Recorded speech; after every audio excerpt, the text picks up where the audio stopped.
خدا جانتا ہے. مختصر کروں بیان کو، صرف اتنا کہا فاطمہ کے لال نے، عباس بھائی مشک پانی سے بھر لو. مجھے جملہ یہی ملتا ہے، مشک پانی سے بھر لو. یہ نہیں کہا بھر کے لے آؤ.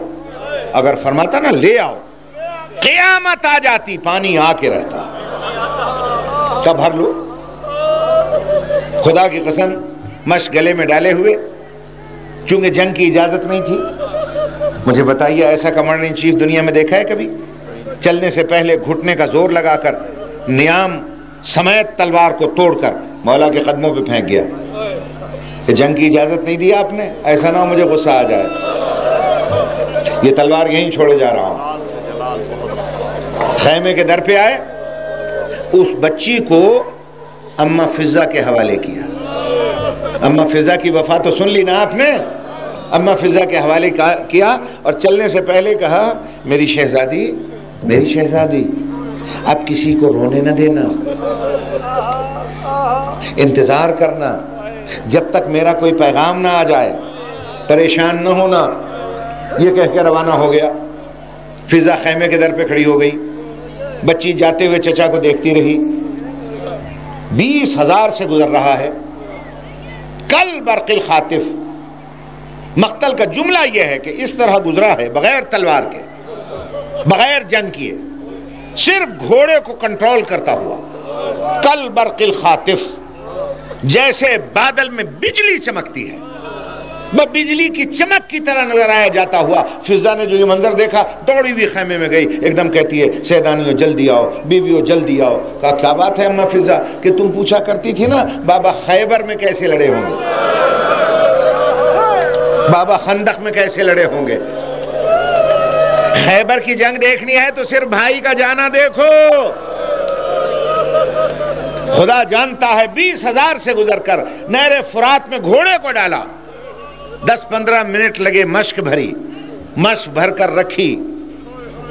مشک بھرتے ہوئے ہاتھ بھیگ گئے، ٹھنڈی سانس بھری. میرے استاد مرحوم زیدی صاحب نے یہ جملہ لکھا ہے اپنی تحریر میں کہ عجیب و غریب انسان ہے مظہر العجائب کا مظہر العجائب بیٹا، کہ بھیگے ہوئے ہاتھ زرہ سے خشک کر رہا ہے. اور جب ہاتھ خشک ہو گئے، گھوڑے کو نکالنے سے پہلے دعا کے لیے ہاتھ اٹھا دیے اور دعا عجیب مانگی. یا اللہ میں بچی کے لیے پانی لینے آیا، پانی بھرتے ہوئے میرے ہاتھ بھیگ گئے. ہاتھ ایسے عالم میں بھیگے ہیں جب بچی کی ہونٹ خشک ہے. یہ میری وفا کے دامن پہ داغ لگ گیا. حوصلے سے سن لینا یہ جملہ، یہ میری وفا کے دامن پہ داغ لگ گیا.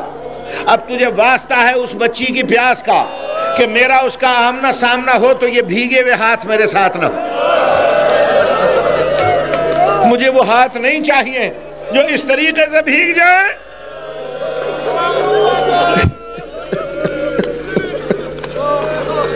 عزیزو، یہ کہہ کر وہاں سے چلا ہے. اب میں زیادہ واضح نہیں پڑھ سکوں گا، اشارہ کروں گا. علم خیمے میں نظر آ رہا تھا. شہزادیوں کے دل کی دھڑکن تیز ہوئی جب دیکھا علم دائیں سے بائیں آ گیا، پھر بائیں سے دائیں آیا، پھر سامنے آیا، پھر جھکنے لگا. جلدی سے دوڑ کے بہن خیمے کے در پہ آئی اور کہا بھیا حسین علم تو جھک گیا. اب جواب بھی سن لے. کہا ہاں بہن نظر آ رہا ہے علم جھکتا ہوا، مگر صرف علم نہیں جھکا، میری کمر بھی جھک گئی. میری کمر بھی جھک گئی ہے. عزیزان محترم، خدا کی قسم میں نے روایت میں یہ پڑھا ہے دونوں ہاتھ نہیں ہے، مگر کوشش ہے کہ سکینہ کی مشک بچ جائے، اور اس کو بچانے کے لیے دانتوں سے مشک کو پکڑ کر اپنے آگے رکھا گھوڑے کے اور پورا سینہ مشک کے اوپر ڈال دیا.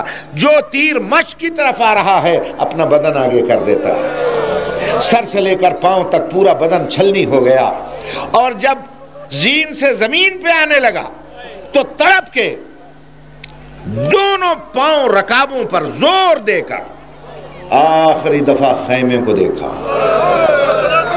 ادھر بچی نے تڑپ کر کہا دادی اماں چچا نظر نہیں آ رہا، ذرا مجھے اٹھا لو.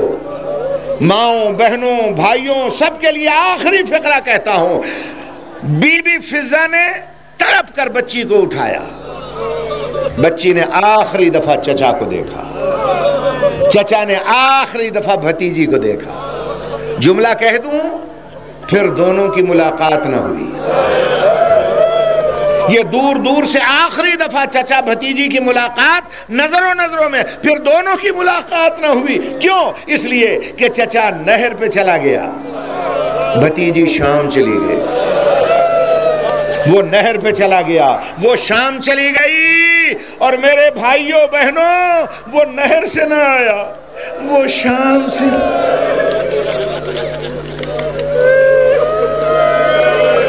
وہ نہر سے نہ آیا، وہ شام سے نہ آئی.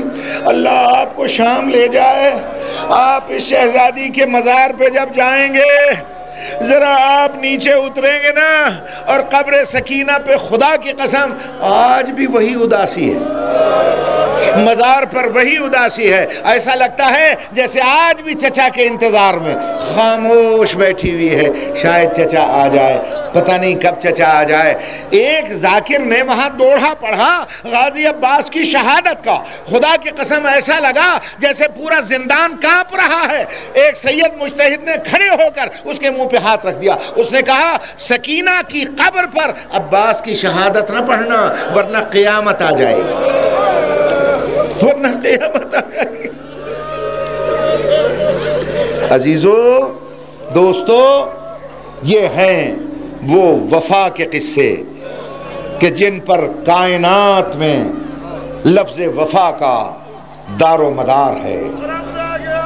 خدا کی قسم بھرم رہ گیا لفظ وفا کا.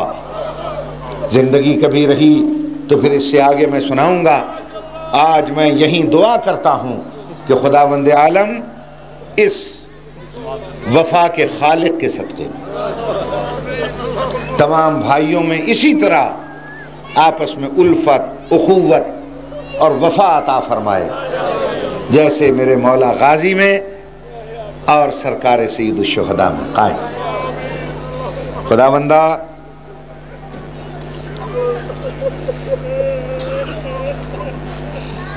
بحق محمد و آل محمد جو بیمار ہیں انہیں شفاء کاملہ عطا.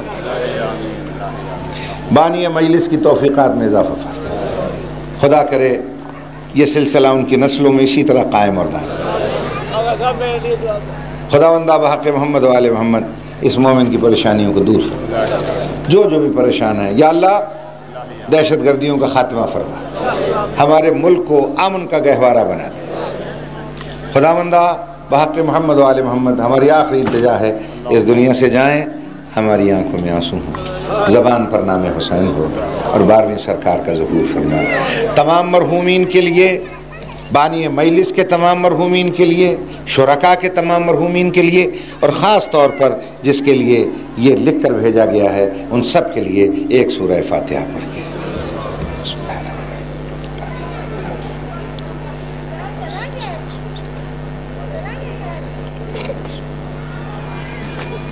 اللہم صلی علی محمد و آلہ